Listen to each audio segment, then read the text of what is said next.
Les données topographiques comprennent maintenant les données de Chemins forestiers du Québec. La symbologie de cette couche permet de distinguer la classe de chaque chemin. La section des propriétés des entités a été redessinée. L'utilisateur peut encore y lire les informations contenues dans une entité. Dorénavant, les entités sont insérées dans des projets distincts. Ils disposent d'un identifiant unique, d'un nom de projet et d'une symbologie unique.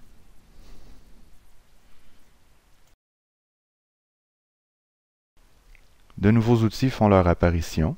L'utilisateur peut désormais naviguer d'une entité à l'autre à l'aide des boutons insérés dans le panneau Entité. Il peut aussi visualiser l'étendue cartographique d'un projet et de l'ensemble de ses entités. Des symbologies prédéfinies sont maintenant intégrées au portail. Elles permettent d'accentuer l'expérience des utilisateurs dans la planification et la gestion de leur production. Ils peuvent ainsi identifier des postes d'achat, tracer des chemins d'accès, définir des sites de production et bien d'autres. Bien entendu, l'utilisateur peut toujours définir lui-même la symbologie d'une entité. Il peut lui procurer un champ texte ainsi qu'une couleur de son choix. Il peut en tout temps réinitialiser ses options ou recourir aux symbologies prédéfinies.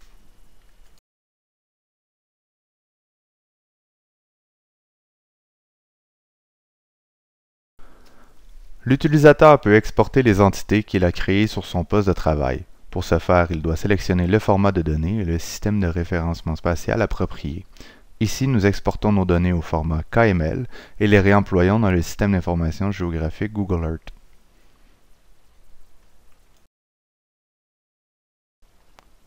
L'utilisateur peut aussi exporter les entités qu'il a créées sur un espace de travail qui lui est réservé. Pour ce faire, il doit simplement préciser un nom de projet. Il peut aussi insérer un bref commentaire qui lui permet d'identifier les objectifs de son projet, par exemple.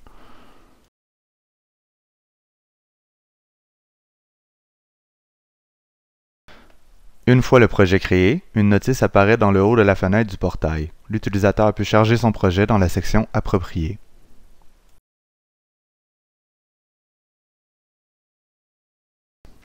Les projets importés sont listés dans la table des projets. En cliquant sur l'un d'eux, l'utilisateur peut y lire les commentaires qui lui est rattaché. Il indique du même coup aux outils de planification qu'il travaille sur ce projet. Il est possible de sélectionner les entités d'un projet, de les modifier, d'en ajouter de nouvelles ou de les supprimer. Il peut aussi modifier le contenu de la boîte de commentaires.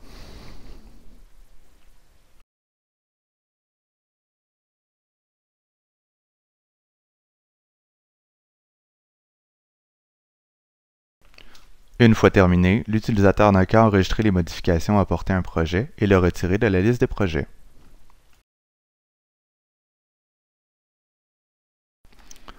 Le portail est dorénavant accessible comme application sur système Android. Une fois inscrit, l'utilisateur a accès à davantage de fonctionnalités qu'auparavant. Il est similaire à celui observé sur la version de bureau. Il peut charger des projets, consulter ses entités, modifier leur contenu et les supprimer.